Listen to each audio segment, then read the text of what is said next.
खाना देते रहते हैं, माँ को आंखें दिखाते हैं, कभी नहीं ना। अगर माँ जब तक के आपके पास में है उसकी कीमत करो मेरे भाई बहन। जिस दिन माँ चली गई ना, तरस जाओगे उस आंचल के लिए, तरस जाओगे उस प्रेम के लिए। संसार में सब प्रेम करते हैं, लेकिन जो माँ प्रेम करती है वो कोई नहीं करता जी, कोई नहीं करता है? वो माँ मेरे भाई बहन जो 9 माह तक के हमको अपने गर्भ में रखती है, सब कुछ अपना त्याग देती है, सब कुछ अपना निछावर कर देती है। हम बच्चे जब लात मारते हैं माँ के गर्भ में, माँ प्रसन्न होती है कि मेरा बालक स्वस्थ है। लात मारने पर भी वो माँ प्रसन्न होती है मेरे भाई बहन। वो संसार में और कोई नहीं हो सकते वैसा प्रेम।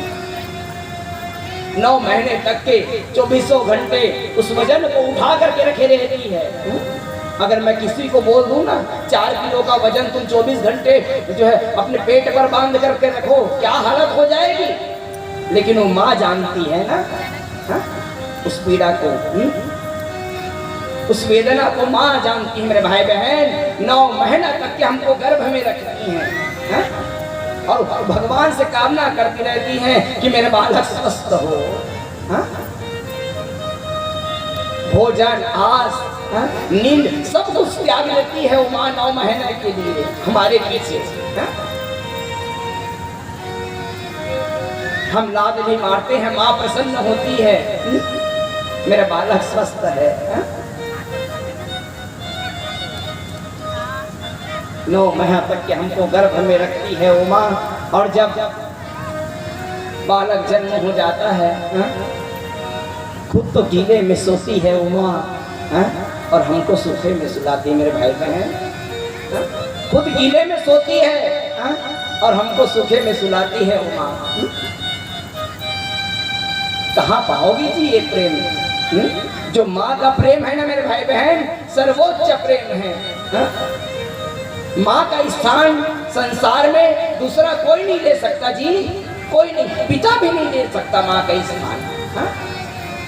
पिता का भी अपना स्थान है, लेकिन जो माँ का स्थान है ना वो पिता भी नहीं ले सकता। अरे उनसे जाकर के पूछो ना कैसे बीतती है उनकी दिवाली, कैसे बीतती है उनकी होली जिसकी माँ नहीं है।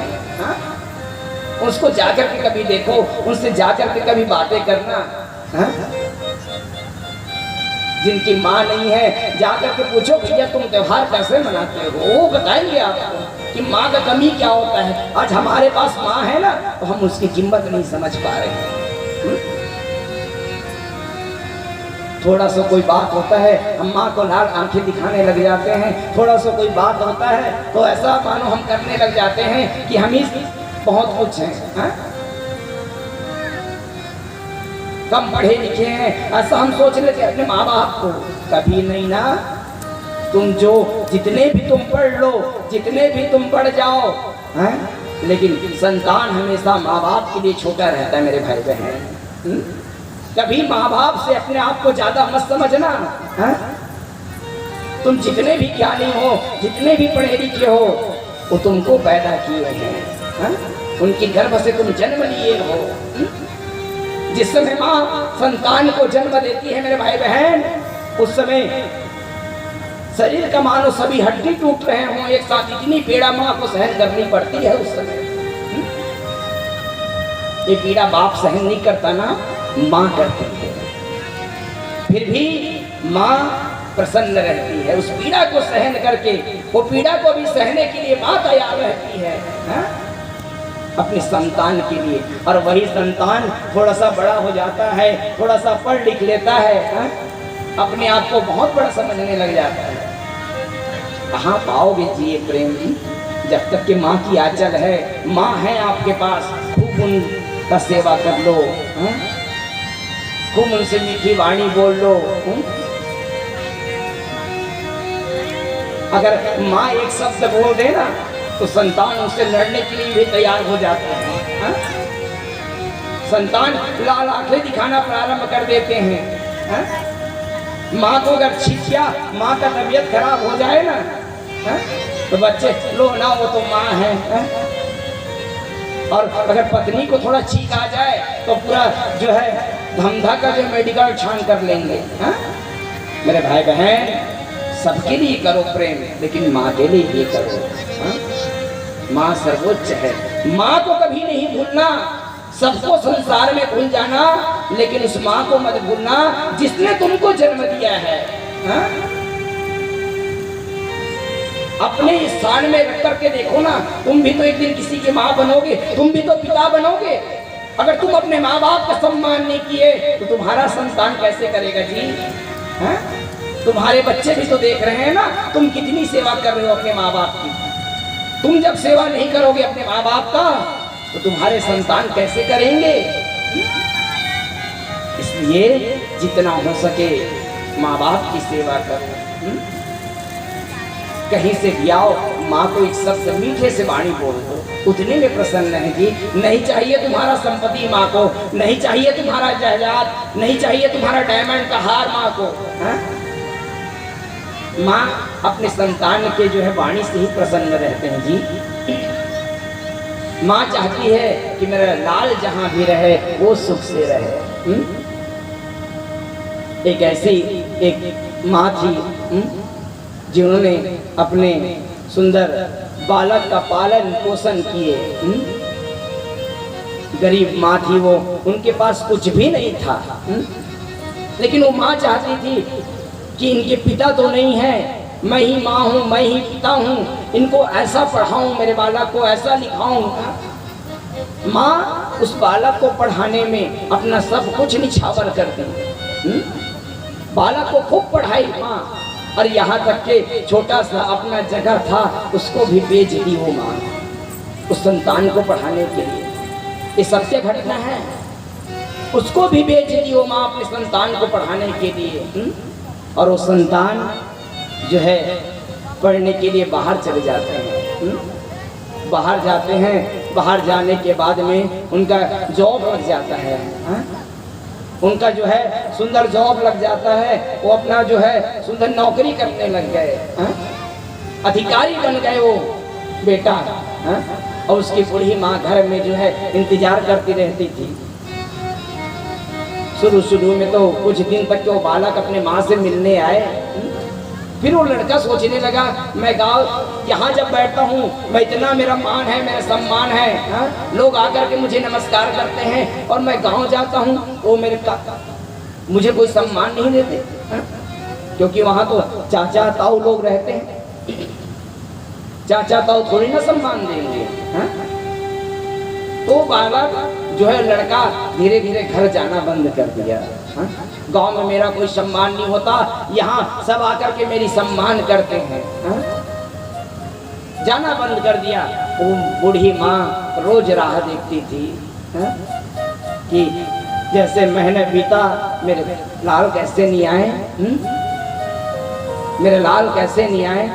महीने बीत गए, 6 महीने बीत गए। कोई डाकिया अगर चिट्ठी लेकर के कहीं से जाता ना तो डाकिया के पीछे दौड़ने लग जाती, मेरे बेटे का चिट्ठी आया है क्या, कोई खत आया मेरे बेटे का? बोले नहीं आया। वो माँ रोने लग जाती, कहाँ है मेरा लाल, कैसा है मेरा लाल, क्यों नहीं आया अभी तक? वो माँ बूढ़ी माँ रोने लग जाती अपने पुत्र को याद कर करके। कुछ समय हुआ, उनका बेटा जो है अपने मन से विवाह कर दिए। जिस स्थान पे थे वहां मन से विवाह कर दिए, और माँ को पता भी नहीं है, वो विवाह कर लिए वो बेटा। विवाह करने के बाद ऐसा उनका हुआ कि वो विदेश में उनका नौकरी लग गया, विदेश चले गए। माँ को कुछ पता नहीं, माँ को कुछ पता नहीं है। माँ तो बस रोज राह देख रही है। 6 माह बीत गए, 8 माह बीत गए, मेरा लाल, मेरा लाला, मेरे बेटा कब आएगा मेरे पास, कब आएगा? सालों बीत गए मेरे भाई बहन उस माँ को राह देखते देखते। न तो बेटा का कोई पता रहा, न तो उनका कोई चिट्ठी आया, न तो कोई खत आया बेटे का। वर्ष बीत गए उस माँ को अपने बेटे के इंतजार में। इधर बेटा विदेश चला गया। जैसे विदेश गया तो समवयस पत्नी लाए हुए थे अपने ही लेवल के अनुसार।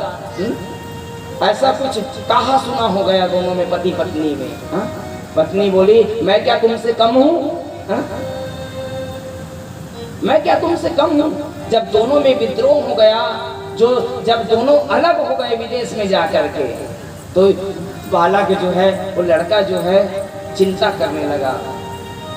करने लगा और वहीं विदेश में बैठे बैठे जैसे ही वो अपना टीवी ऑन करता है भारतीय चैनल को, हाँ, तो यहाँ उस चैनल में एक संत जी कथा कर रहे थे, भागवत की कथा कर रहे थे। एक संत भागवत की कथा कह रहे थे और माँ का ही प्रसंग निकला हुआ था, माँ का ही प्रसंग निकला हुआ था। और संत कह रहे थे कि माँ से बढ़कर के संसार में कोई नहीं होते। जैसे ही उस माँ की प्रसंग को लड़का सुना, उनसे रहा नहीं गया, उन्होंने वहीं से कांटेक्ट करने की कोशिश की, लेकिन उनके गांव तक के उनका संपर्क नहीं हो पाया। टिकट किए और लड़का अपने गांव आ गया तत्काल अपने माँ से मिलने के लिए। जैसे गांव में आते हैं तो चाचा ताऊ लोग मिले, चाचा ताऊ लोग कहने लगे, अरे पापी पाखंडी, तेरे को अभी याद आया गांव का? हाँ? वो बालक कहने लगा, याद तो आ गया, मैं आ तो गया ना माँ के पास। और जैसे ही जो भी उनको देखते सब कोसने लग जाते गांव में। जैसे वो बालक आगे गया, एक व्यक्ति उनको मिले, बोले भैया यहाँ तो सब मुझे गाली दे रहे हैं, लेकिन वो मेरी माँ से मिलना है मुझे। बोले बहुत लेट कर दिए, तुम्हारी माँ तुम्हारी बहुत इंतजार की, हाँ, सालों साल तुम्हारी इंतजार की, डाकिया के पीछे जाया करती थी, अब तुम्हारी माँ नहीं रही, वो तो मर गई। जैसा वो बालक सुना तो मानो उनका जो है छाती फट गया हो, ऐसा विद्रोह होने लगा उस बालक को। बोले माँ नहीं रही, जैसे वो सुने उसकी पीड़ा होने लगी बालक को। बोलने लगे कि मुझे वो झोपड़ी है कि नहीं? बोले हाँ झोपड़ी है तुम्हारी माँ का। जैसे ही गए ना झोपड़ी में, दरवाजा को खोलते हैं, झोपड़ी में जो सुंदर सुंदर जो है उसकी माँ का जो पुराने पुराने वस्त्र थे सब रखाए हुए थे, पुराने पुराने वस्त्र थे रखाए हुए थे। और जैसे सामानों को जब हटाने लगे तो माँ के पलंग के नीचे एक चिट्ठी मिला, खत मिला उस बालक को। और जब उस खत को पढ़ने लगे उसमें लिखा था कि बेटा तू जहाँ भी रहना रे सुखी रहना, हाँ? तू जहाँ भी रहना सुखी रहना, मैं यही चाहती हूँ तू जो है सुखी रहे, हाँ? मैं तेरी बहुत इंतजार की बेटा, लेकिन मेरे अभी इंतजार की घड़ी यहाँ समाप्त हो गई, हाँ?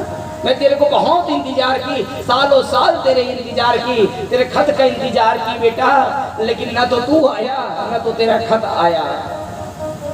लेकिन मैं एक निवेदन तेरे से करूंगी रे, अपने नेत्र को संभाल करके रखना, अपने नेत्र को संभाल करके रखना, क्योंकि मेरे एक नेत्र नहीं थे ना तो ये सभी मेरे को जितने भी हैं ग्राम वाले या जो भी मेरे से मिलते थे सब मेरे को जो है काने काने कहते थे, क्योंकि एक नेत्र मेरा नहीं है ना, तो सब मेरे को कहते थे। इसलिए तेरे को कह रही हूँ बेटा कि उस नेत्र को तू बचा करके रखना, नेत्र को बचा करके रखना। और माँ नीचे देखी थी कि मेरे एक नेत्र जो है तेरे आंखन में लगी है। जब तू छोटा सा था ना, खेल खेल में तेरे एक नेत्र जो है फूट गया, तो डॉक्टर बोले कि कोई अगर इनको अपना नेत्र दे दे तो इनको दोनों नेत्र जो है प्रारंभ हो सकते हैं। तो मैंने लेट नहीं की बेटा, अपना एक नेत्र मैं तुमको दे दी हूँ। तो मेरे जो तुम्हारे दोनों नेत्र हैं उसमें एक तुम्हारे नेत्र हैं, एक मेरे नेत्र हैं, इसलिए कहती हूँ बेटा उस नेत्र को संभाल करके रखना, हा? जब वो बालक उस खत को पढ़ा ना मेरे भाई बहन, तो मानो ऐसा लगा उसके लिए ब्रह्मांड फट गया हो, हा? छाते फट गए हो। माँ का जब उस खत को पढ़ा वो बालक, और वो विलाप करने लगे, अपने आप को कोसने लगे कि माँ मेरे से बहुत विलम्ब हो गया आने में, मुझे क्षमा कर देना, हा? तो मेरे भाई बहन, माँ कभी कोई भी संतान के लिए कभी बुरा नहीं चाहती जी, कभी बुरा नहीं चाहती। माँ बाप अपने संतानों को हमेशा प्रेम करते हैं, सलामती चाहते हैं, भगवान से मन्नतों में मांगते हैं अपने संतानों के लिए खुशी। हाँ, माँ बाप हो या गुरु हो या गोविंद हो, ये कभी अपने भक्तों के लिए, शिष्य के लिए, अपने संतान के लिए ये कभी बुरा नहीं चाहते। इसलिए जब तक के माँ है ना, उनकी इज्जत कर लो, माँ का देखभाल कर लो, जितना सेवा हो सकता है माँ बाप की सेवा कर लो जी। जो माँ हर कष्ट हमारे लिए सहन करती है और यही चाहती है कि मेरे लाल सुखी रहे। हा? माँ यशोदा आज नंद बाबा से कहने लगी कि बाबा, मानो बाबा आज ऐसा लग रहा है कि मेरी ममता मुझे पुकार रही है, मेरा लाला आया है यहाँ। नंद बाबा समझाने लगे कि देवी कहाँ तू, यहाँ नहीं आएंगे। माँ यशोदा बाहर आ गए तंबू से बाहर आकर के माँ यशोदा कहने लगे, आवाज देने लगी कन्हैया। जैसी माँ यशोदा आवाज